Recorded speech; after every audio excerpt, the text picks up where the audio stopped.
माननीय श्री सुभाष नेम्बांग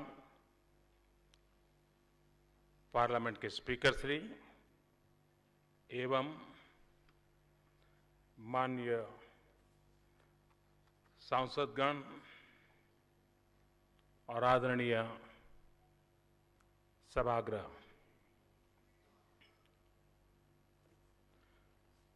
मैं नेपाल में आउना पाएकोमा अत्यंत हर्षित छू।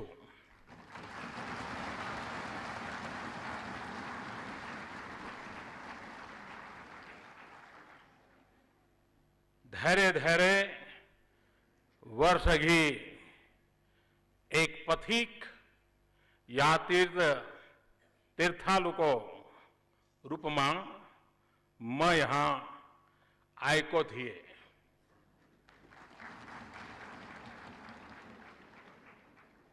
यो भनाई कि एक पटक तपाईले नेपाल को भ्रमण गर्नु भयो भने यो जीवन पर्यन्त संबंध में बदलिन्छु।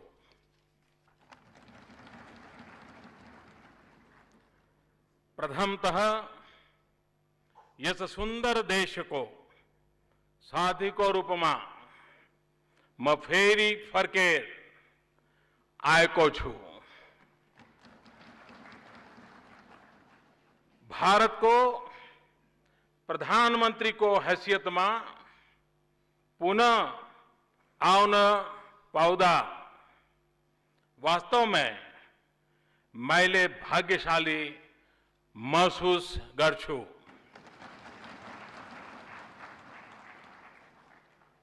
यो यस्तो यात्रा थियो जुन में प्रधानमंत्री को कार्यालय में प्रवेश गर्न बित्तिकै गर्न चाहन्थे किनकि हाम्रो नेपाल संघ को संबंध मेरो सरकार को उच्चतम प्राथमिकता मध्ये हो।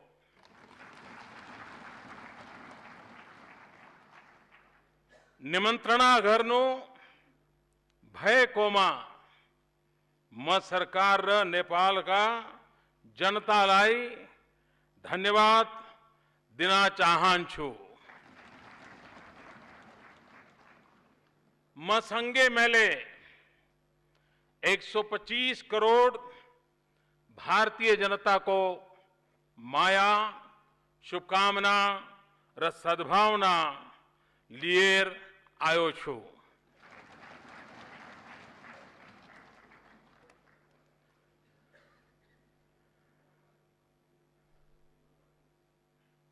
आप कल्पना कर सकते हैं कि पल मेरे लिए कितने गर्व की पल है, क्योंकि आपकी संसद में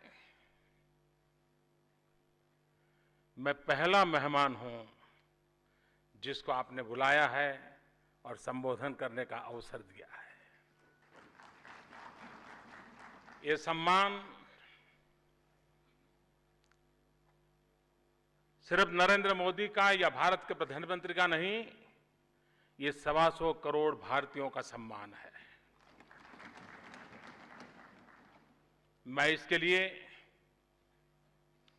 आदरणीय स्पीकर श्री का और आप अभी सभी सदस्यों का हृदय से आभार व्यक्त करता हूं। भारत और नेपाल के संबंध उतने ही पुराने हैं जितना हिमालय और गंगा पुराने हैं।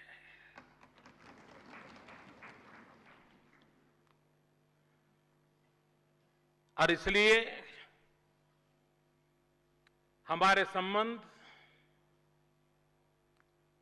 कागज की किश्तियों से आगे नहीं बढ़े हैं। हमारे संबंध दिलों की दास्तान कहते हैं।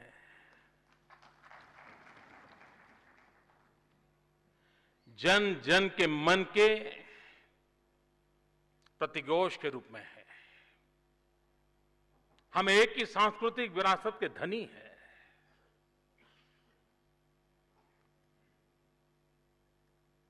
मैं मूलतः गुजरात का हूं। सोमनाथ की भूमि है और सोमनाथ की भूमि से चल करके मैं राष्ट्रीय राजनीति का फलक काशी विश्वनाथ की छत्र छाया में मैंने प्रारंभ किया, काशी से किया, और आज पशुपतिनाथ के चरणों में आकर के खड़ा हुआ हूं।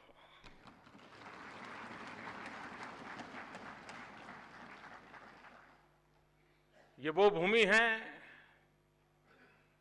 जहां किशोरी जी बचपन में खेला करती थी और आज भी हम जनक का स्मरण करते हैं। ये भूमि है जिसने विश्व को अचंभित कर देने वाले भगवान बुद्ध को जन्म दिया है।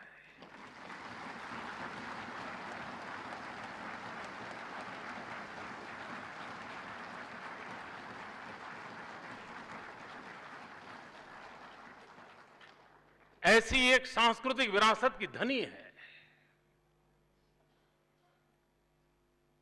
और इसलिए, और जब मैं काशी का प्रतिनिधि बन गया तो मेरा तो नेपाल से नाता और जुड़ गया, क्योंकि काशी में एक मंदिर है जहां पुजारी नेपाल का होता है और नेपाल में पशुपतिनाथ है जहां का पुजारी हिंदुस्तान का होता है।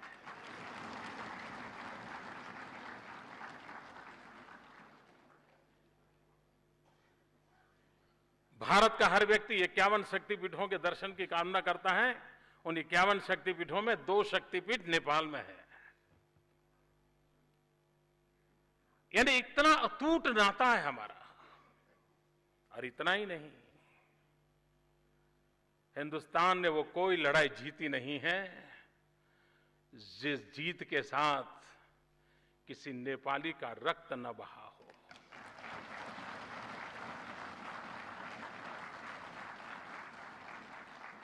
किसी नेपाली ने शहादत न मोली हो।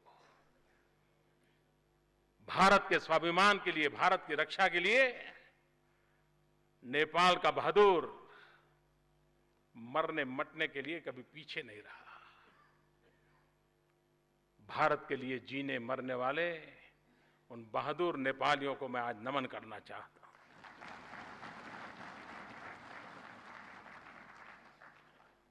भारत की सेना के फील्ड मार्शल एक बहुत बढ़िया बात बताते थे। वो कहते थे कि कोई सेना का जवान ये कहे कि मैं मृत्यु से डरता नहीं हूं, तो मान लेना या तो वो झूठ बोल रहा है या तो वो गुरखा है।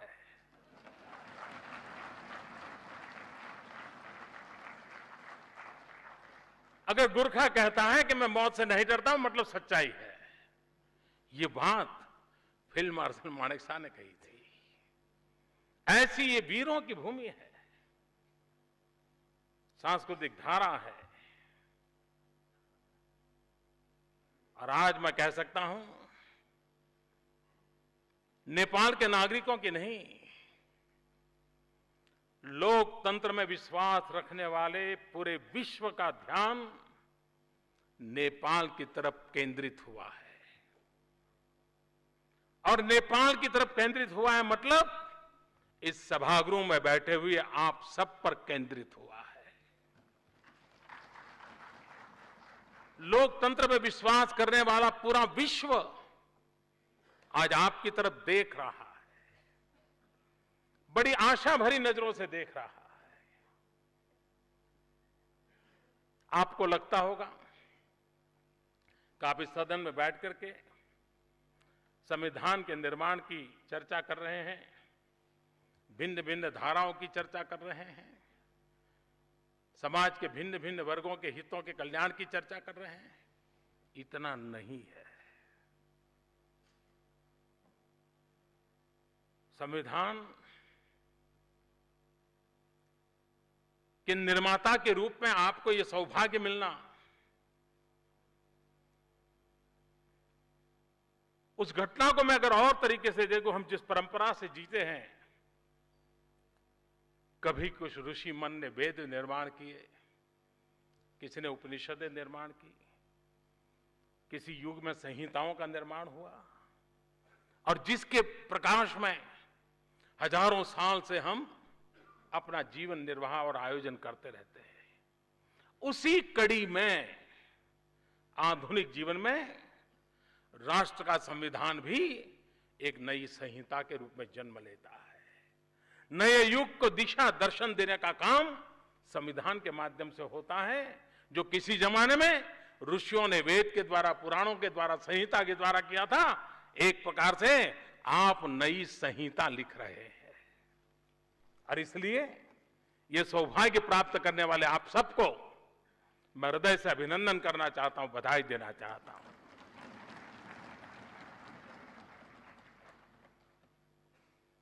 लेकिन संविधान निर्माण की एक पूर्व शर्त होती है। संविधान के निर्माण के लिए ऋषि मन होना जरूरी होता है।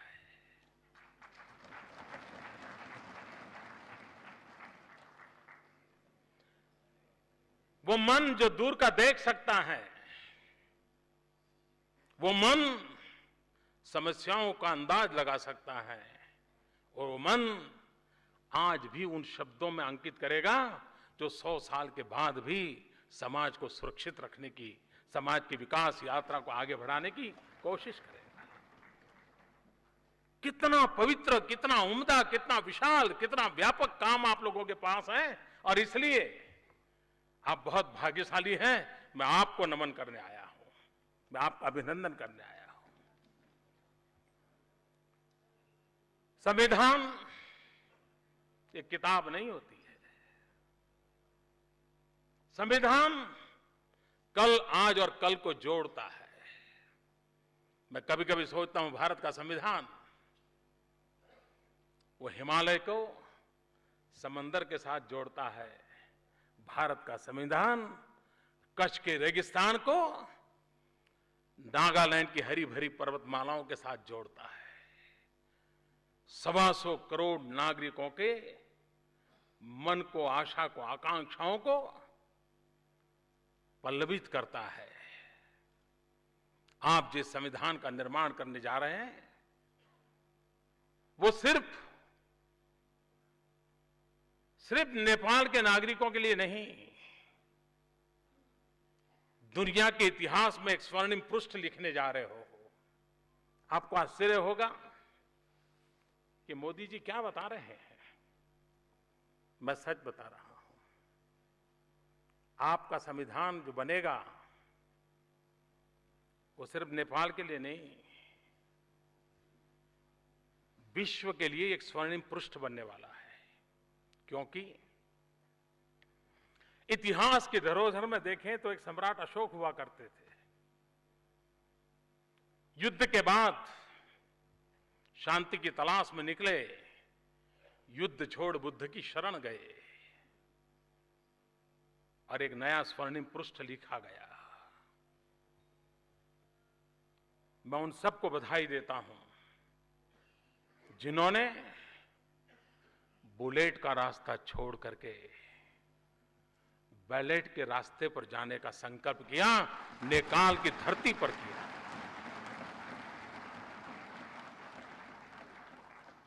मैं उन सबका अभिनंदन करता हूं जो युद्ध से बुद्ध की ओर प्रयाण किया है, और इस सदन में आपकी मौजूदगी युद्ध से बुद्ध की तरफ की आपकी यात्रा का अनुमोदन करती है, और इसलिए मैं आपको बधाई देने आया हूं। आप जब संविधान का निर्माण करेंगे, वो संविधान, और मुझे विश्वास है कि पीस प्रोसेस के गर्भ से एक ऐसा उम्दा संविधान जन्म लेने वाला है जो कोटि कोटि जनों की आशा आकांक्षाओं की पूर्ति करने वाला है। लेकिन इससे भी आगे आज दुनिया के हर भूभाग में छोटे मोटे कई गुट ऐसे पैदा हुए हैं जिनका हिंसा में ही विश्वास है, शस्त्र के माध्यम से ही सुख प्राप्त करने का उनको मार्ग लगता है। विश्व के सामने नेपाल वो देश बनेगा जब संविधान लेकर के आएगा, वो दुनिया को विश्वास दिलाएगा कि शस्त्रों को छोड़ करके शास्त्र के सहारे भी जीवन को बदला जा सकता है। ये उम्दा काम आप करने वाले हैं। हिंसा में विश्वास करने वाले दुनिया के घूंटों को नेपाल का संदेश जाएगा कि बम, बंदूक और पिस्तौल के माध्यम से भलाई नहीं होती है। संविधान की सीमा में लोकतांत्रिक प्रक्रियाओं के द्वारा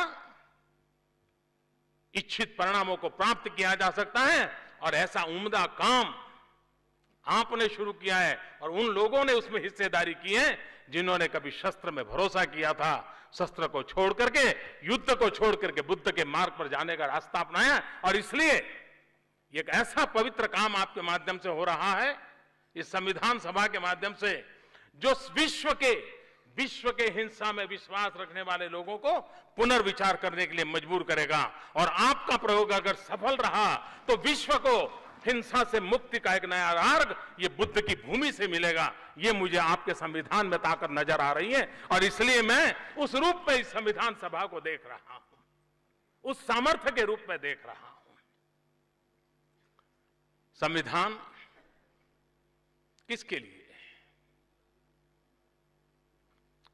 भारत प्रारंभ से मानते आया है,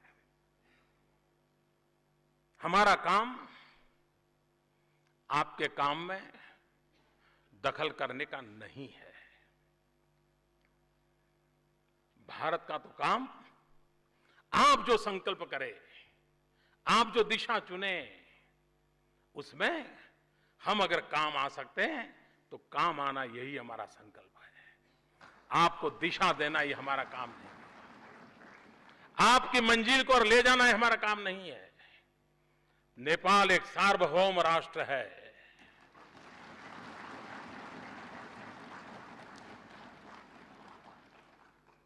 हमारी इच्छा इतनी है कि नेपाल ये सार्वभौम राष्ट्र हिमालय जितनी ऊंचाइयों को प्राप्त करे और पूरा विश्व नेपाल को देख करके गौरवान्वित हो। ऐसा नेपाल देखने की हमारी इच्छा है।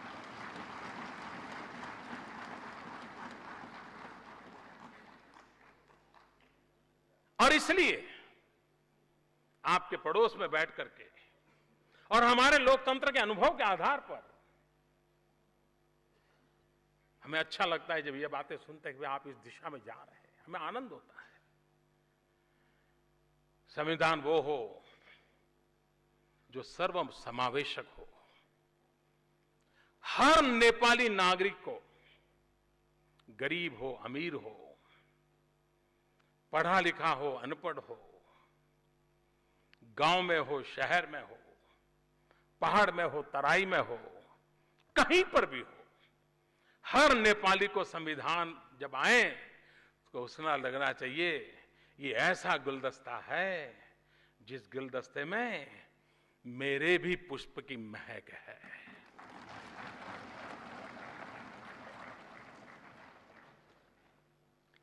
और संविधान निर्माता ऐसा गुलदस्ता बनाएंगे कि जिसके कारण हर नेपाली को लगेगा, हां ऐसा बढ़िया गुलदस्ता आया है, मेरा फूल भी महक मुझे उसमें महसूस हो रही है। वो काम आप करने जा रहे हैं।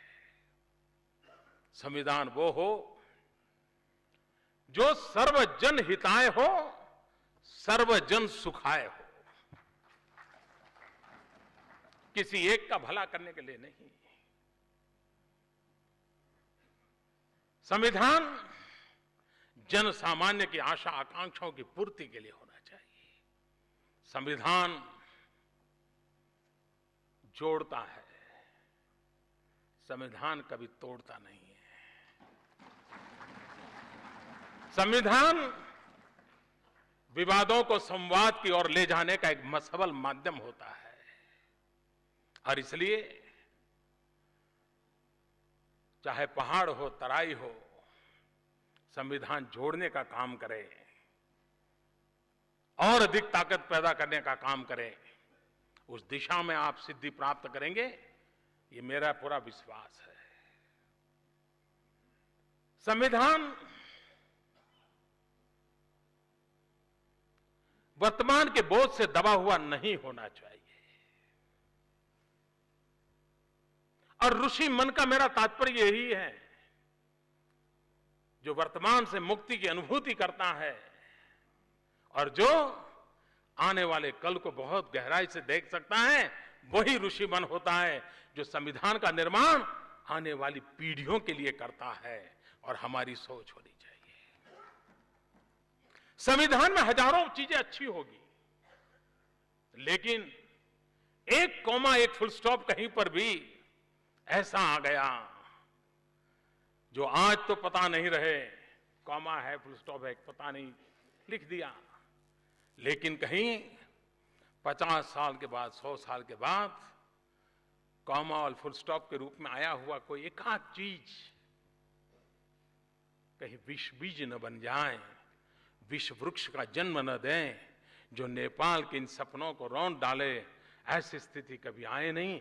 ये बारीकी की चिंता ये संविधान सभा करेगी, ऐसा मुझे पूरा विश्वास है। और मैं मानता हूं आपने जो काम शुरू किया है वो अपने आप पे गौरव करने वाला काम है। शस्त्र को छोड़ करके शास्त्र का स्वीकार करना, यही तो बुद्ध की भूमि से निकलने का आवाज है, वही तो संदेश है। और उस अर्थ में भारत चाहेगा, और जो आप लोगों ने तय किया है, जो मैंने सुना है, और मैं मानता हूं कि बहुत ही उत्तम काम, संघीय लोकतांत्रिक गणतंत्र,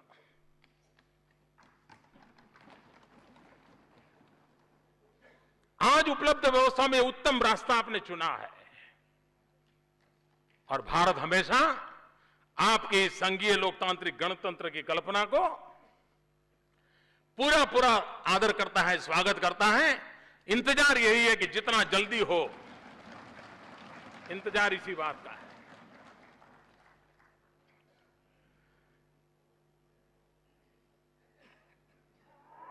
नेपाल और भारत के रिश्ते ऐसे हैं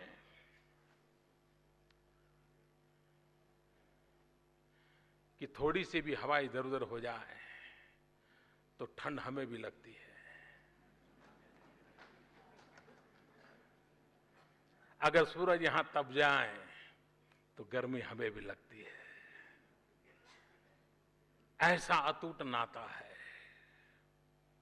अगर आप चैन से न सोए हो तो हिंदुस्तान चैन से नहीं सो सकता है।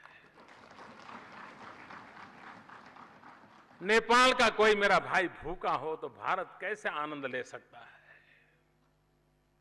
कल जब ये कोशी की घटना घटी, समाचार आए, मेरी पूरी सरकार लगी रही है, भाई कितना बड़ा हादसा हुआ है, क्या हुआ है, इतनी बड़ी चट्टान गिरी है, कोशी नदी का पानी रुका है, पता नहीं इतने लोग खो गए हैं, इतने लोग मारे गए हैं। जितनी चिंता आपको सताती थी उतनी ही चिंता मुझे भी सताती थी। क्यों? ये कष्ट आपका है, वो मेरा भी है। ये आपदा आपकी है तो आपदा मेरी भी है। और हिंदुस्तान के किसी कोने में जितनी तेजी से मदद पहुंचाए उतनी ही तेजी से मैंने मदद पहुंचाने के लिए दिशा पकड़ी और लोगों को मैंने भेज दिया। क्यों? आप मेरे हैं, हमारे हैं, हम आप अलग हो नहीं सकते। और इसलिए आपके विकास के अंदर भारत आपकी जितनी आशा आकांक्षा है उसकी पूर्ति करने के लिए प्रतिबद्ध है।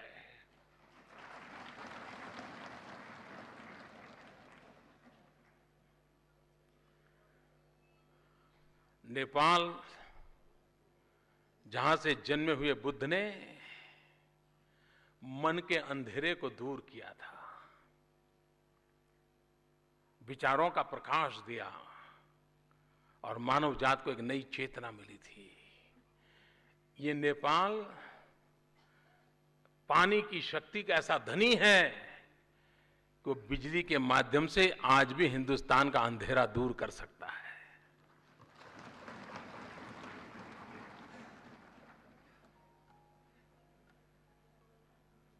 और हम बिजली मुफ्त में नहीं चाहते, हम खरीदना चाहते हैं।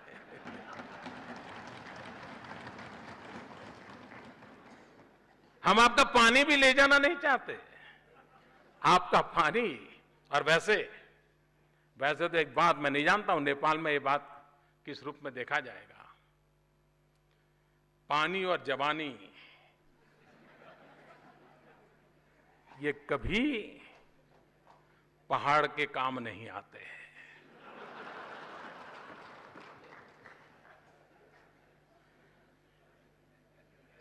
पानी पहाड़ में रहता नहीं, चला जाता है।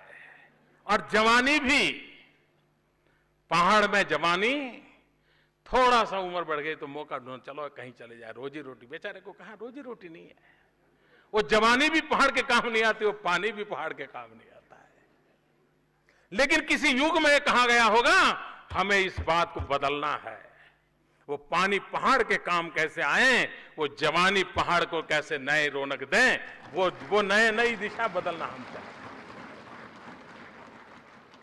और इसलिए विकास यही एक उसके लिए मार्ग है। भारत युवा देश है, नेपाल भी युवा देश है। यहां कितने नौजवानों की तादाद है। अगर उन नौजवानों के हाथ में अवसर दिया जाए, नेपाल की कल क्या, नेपाल की आज बदलने का सामर्थ्य इस नौजवानों में है। वो अवसर कैसे मिलेगा? हम प्राकृतिक संसाधनों का समुचित उपयोग करके विकास की एक दिशा तय नहीं करेंगे तो कैसे होगा? भारत इसके लिए आपके साथ कंधे से कंधा मिलाकर के चलना चाहता है। निर्णय आप कीजिए, आप अपने नेतृत्व का परिचय दीजिए। और अकेले हिंदुस्तान को बिजली बेचकर भी नेपाल समृद्ध देशों में अपनी जगह बना सकता है। इतनी ताकत आपके पास है। हम इसमें आपके साथ आपकी इस विकास यात्रा में जुड़ना चाहते हैं। यहां पर ट्रकों के द्वारा ऑयल आता है। युग बदल चुका है। पाइपलाइन से क्यों ना आए, हम उस काम को पूरा करेंगे।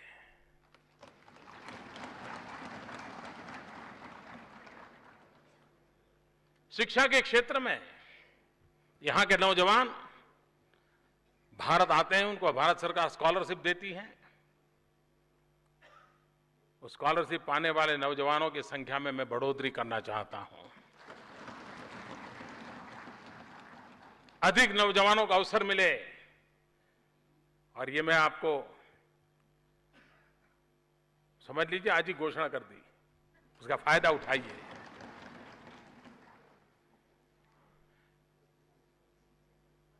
जब लक्ष्मण जी मूर्छित हो गए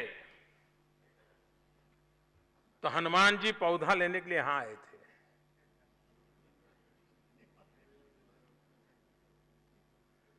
आज पूरे विश्व में होलिस्टिक हेल्थ केयर की चर्चा चल रही है। हिमालय जड़ी बूटियों के, हिमालय के गर्भ में पड़ी है। अगर उन जड़ी बूटियों को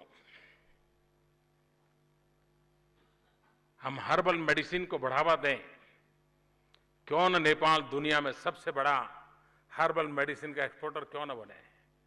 क्या क्या नहीं है आपके पास? मैं आपके साथ कंधे से कंधा मिलाकर के काम करने के लिए तैयार हूं।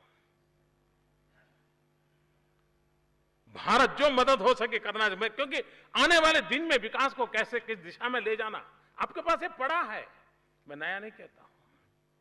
टूरिज्म, 125 करोड़ देशवासी आपके पड़ोस में ऐसे हैं जो कभी न कभी पशुपतिनाथ आकर के अपना सर झुकाना चाहते हैं, भगवान बुद्ध के पास आकर के शांति का संदेश लेना चाहते हैं।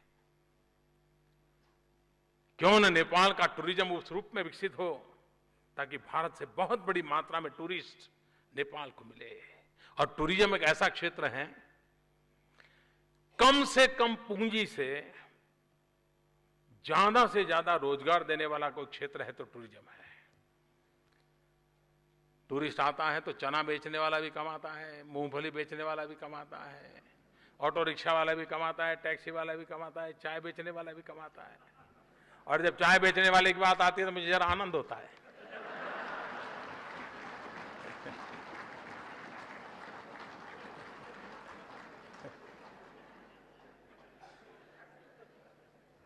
कहने का मतलब यह है कि टूरिज्म के विकास की इतनी संभावना पड़ी है। एडवेंचर टूरिज्म के लिए हिमालय से बढ़कर क्या हो सकता है, नेपाल से बढ़कर कौन सी जगह हो सकती है। पूरे विश्व के नौजवानों को पागल कर दें, इतनी ताकत आपकी धरती के पास पड़ी है। मैं आपसे आह्वान करता हूं, आइए, आगे आइए। पूरे विश्व का एडवेंचर यूथ, जिसको एडवेंचर करने का मिजाज है, जिसको पहाड़ों पर जाने की इच्छा रखती है, आप पूरे विश्व के युवा को ललकार सकते हैं। आइए, कितना बड़ा अवसर है। हमें संविधान भी निर्माण करना है, हमें नेपाल को नई ऊंचाइयों पर भी ले जाना है, और उसके लिए एक पड़ोसी का धर्म हम निभाने के लिए प्रतिबद्ध है। मेरे मन में आया, मैंने कहा नेपाल को हिट करें। मुझे लगा मैं ऐसा शब्द प्रयोग करूंगा तो शायद आपको बुरा लग जाएगा। ये कौन होता है हिट करने वाला? लेकिन मैं जब हिट करने की बात करता हूं तब मेरे मन में 3 प्रमुख बातें हैं। HIT, एक हाईवेज, दूसरा आईवेज और तीसरा ट्रांसवेज। नेपाल को भारत ये जितनी जल्दी ये गिफ्ट दें, हाईवेज दें, आईवेज, इंफॉर्मेशन वेज, पूरे विश्व के अंदर नेपाल पीछे रहना नहीं चाहिए। नेपाल भी डिजिटल बनना चाहिए, नेपाल विश्व के साथ जुड़ना चाहिए। हाईवेज चाहिए और ट्रांसवेज, ट्रांसमिशन लाइंस।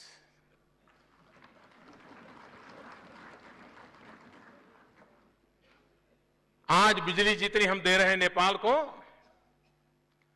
उसको डबल करने का मेरा इरादा है, और उसके लिए जितना जल्दी ट्रांसमिशन लाइन लगाएंगे। अभी हम नेपाल का अंधेरा दूर करेंगे और दशक के बाद अंधेरा हिंदुस्तान का नेपाल दूर करेगा। ये हमारा नाता है। और इसलिए मैंने कहा H highway, I information way, T transmission way, transway, ये मैं हिट करना चाहता हूं,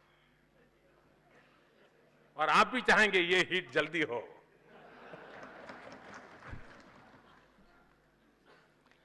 मुझे विश्वास है कि हम अब, हमें लगता है जितना जल्दी नेपाल को हमारे पास बुला सके हम बुलाना चाहते हैं। अब इसको खिसक कर तो ले जाने वाला विज्ञान तो भी आया नहीं है, लेकिन अगर महाकाली नदी पर ब्रिज बन जाए तो मेरे और आपके बीच की दूरी बहुत खत्म हो जाएगी। आप एकदम हमारे पास आ जाएंगे। आज हमें घूम घाम करके पहुंचना पड़ता है, महाकाली नदी पर ब्रिज बन गया तो हमारी दूरियां कम हो जाएगी, और हम इस बात पर बल देकर के आगे बढ़ना चाहते हैं। उसी प्रकार से सीमा हमारे लिए, बॉर्डर जो है वो बैरियर नहीं हो सकती, बॉर्डर ब्रिज बनना चाहिए। और हम चाहते हैं भारत और नेपाल की सीमा इस प्रकार से वाइब्रेंट हो, अच्छेपन की लेन देन होती रहे, ताकि आपका भी विकास हो, भारत के भी आपके साथ जुड़े हुए छोटे छोटे जो राज्य हैं उनको भी विकास का भी अवसर मिले। एक योजना आज मैं प्रधानमंत्री जी से बता रहा था। मैंने कहा कि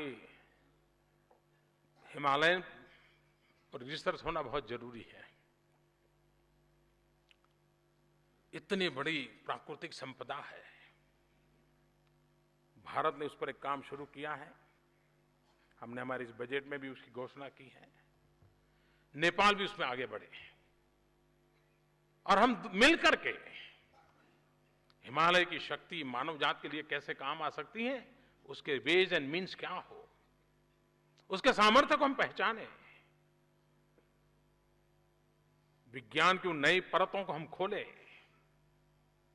और मानव जात के कल्याण की दिशा में हम जरूर काम करें। उसी प्रकार से हम प्रयास करना चाहते हैं। कभी कभी मैं हैरान हो जाता हूं,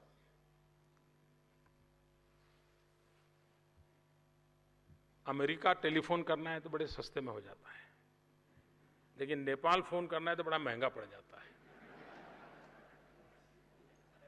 अब हमें समझ नहीं आता है भाई ये क्या बात है, ऐसा कैसे बैरियर। और नेपाल के लाखों लोग हिंदुस्तान में रहते हैं, बेटे परिवार से बात करना चाहते हैं, वो कर नहीं पाता है, नमस्ते करके फोन रख देता है। मैं स्थिति बदलना चाहता हूं। दोनों देशों में ये जो सर्विस प्रोवाइडर हैं उनसे मिलकर के हम भी बात करेंगे, आप भी बात कीजिए। ये कनेक्टिविटी ऐसी नहीं होनी चाहिए हमारे बीच में। बड़े आराम से सहज से कम खर्चे पे बात हो और उसी से तो नाता जुड़ता है। लाइव कम्युनिकेशन जितना बढ़ता है उससे नाता बनता है और हम उसको बढ़ावा देना चाहते हैं। अभी आपने सुना होगा जब मेरा शपथ समारोह था, मैं प्रधानमंत्री के रूप में शपथ लेने वाला था, मैंने सार्क देशों को निमंत्रित किया था और मैं आभारी हूं आदरणीय प्रधानमंत्री जी का, वो बहुत ही कम नोटिस में आप आए। और मैं मानता हूं कि सार्क देश मिलकर के गरीबी के खिलाफ लड़ने का एजेंडा लेकर आगे क्यों न बढ़े। गरीबी के खिलाफ लड़ाई में हम सभी सार्क देश एक दूसरे की मदद करें और उसमें एक काम सार्क देशों को, और भारत का दायित्व है, हम कोई उपकार नहीं करते, हम मानते हैं हमारा दायित्व है कि हमारे अड़ोस पड़ोस के हमारे जितने भी छोटे भाई हैं, हमारे साथी भाई हैं, उनकी विकास यात्रा में हम मददरूप हो। और इसलिए अभी मैंने घोषणा की है कि स्पेस टेक्नोलॉजी का लाभ हमारे सार्क देशों को मिलना चाहिए और इसलिए भारत की तरफ से एक सार्क सैटेलाइट लॉन्च किया जाएगा, जिस सार्क सैटेलाइट का लाभ हेल्थ सेक्टर के लिए, एजुकेशन सेक्टर के लिए, स्पेस टेक्नोलॉजी का लाभ सार्क देशों को मिले, नेपाल को मिले, उस दिशा में हमने कदम उठाना तय किया है। और इसलिए इसका आगे वाले दिनों में जरूर लाभ मिलेगा। उसी प्रकार से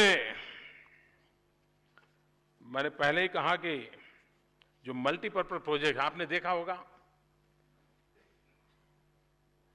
हम इतने पास में हैं, आप और बीच में कोई ज्यादा दूरी नहीं है, आते आते 17 साल लग गए।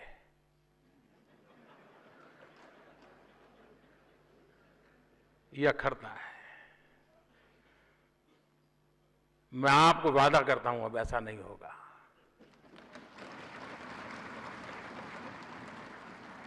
और मैं तो कुछ ही महीनों में वापस आ रहा हूं सार्क समिट के समय, और मैंने उस समय तय किया है कि मैं उस समय जब आऊंगा तो राजा जनक को भी नमन करने जाऊंगा और भगवान बुद्ध को भी नमन करने जाऊंगा।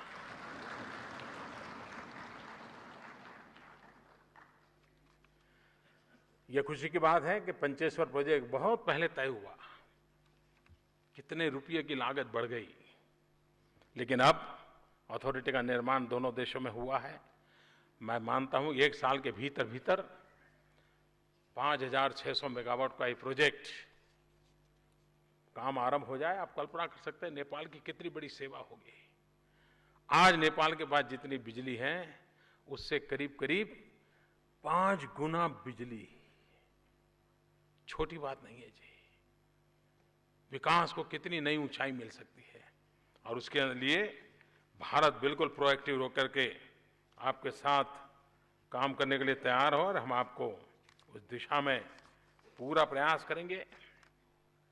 एक बात की और मैं चाहूंगा, जैसे मैंने कहा हर्बल मेडिसिन एक बहुत बड़ा क्षेत्र है, वैसे भी ऑर्गेनिक फार्मिंग पूरे दुनिया के अंदर एक बहुत बड़ा मार्केट खड़ा हुआ है। जो माल रुपये में बिकता है वो अगर ऑर्गेनिक है तो डॉलर में बिकने लग जाता है। और नेपाल एक ऐसी भूमि है जहां ये संभव है। भारत में सिक्किम एक राज्य आपके पड़ोस में ही माना जाएगा। सिक्किम ने पूरा ऑर्गेनिक स्टेट बना दिया अपने आप को, और उसके कारण उसका विश्व में एक नया मार्केट खड़ा हुआ है।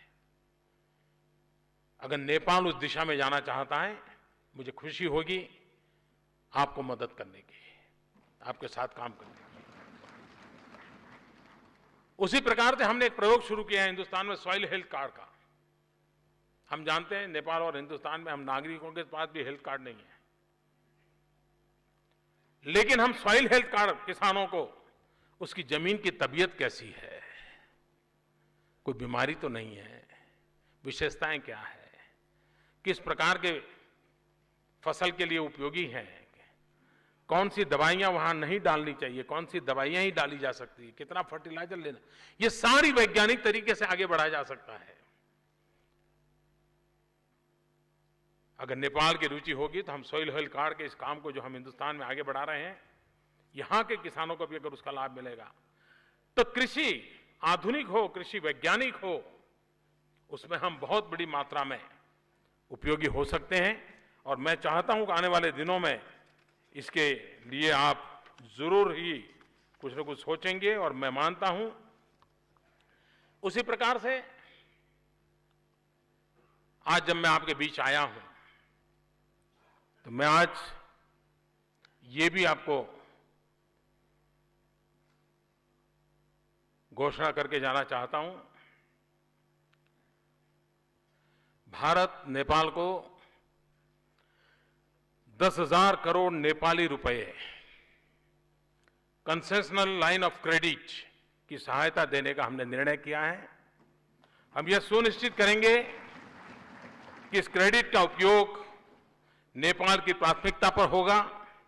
आप इसे हाइड्रो पावर, इंफ्रास्ट्रक्चर, इन सारे क्षेत्रों में लगाएं तो ये करीब $1 बिलियन जैसे अमाउंट में आज, और पहले इसका जो दिया हुआ है ये इससे अलग है, उसके साथ इसको जोड़ना जरूर, वो अलग है, वो दे दिया, ये नया है।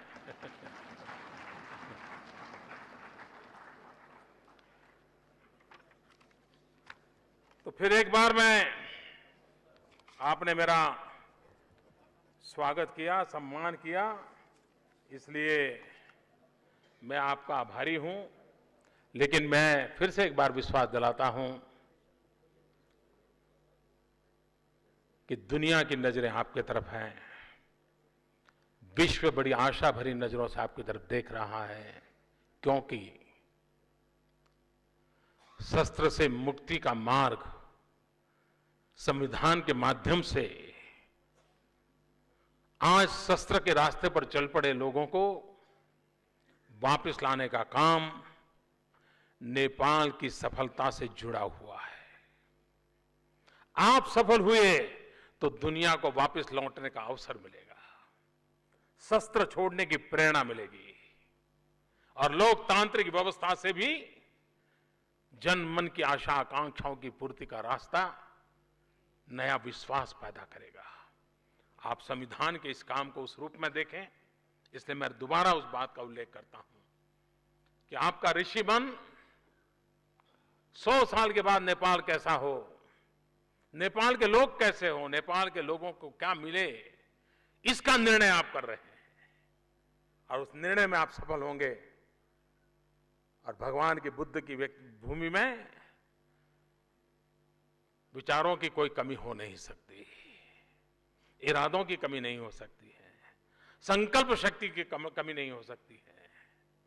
और इसलिए एक नया इतिहास यहां से रचने जा रहा है, इसको इतना बड़ा लाभ मिलने वाला है, ये मुझे पूरा विश्वास है। और हम सबको मैं यही कहूंगा कि हमारे जो संबंध है, भारत नेपाल मैत्री, ये अमर रहे। भारत में नेपाल मैत्री जुग जुग जीवे। और ये सार्वभौम राष्ट्र नेपाल हिमालय से भी नई ऊंचाइयों को ऊपर उठे, इसी शुभकामनाओं के साथ फिर एक बार आपके बीच आने का अवसर मिला। बहुत बहुत धन्यवाद।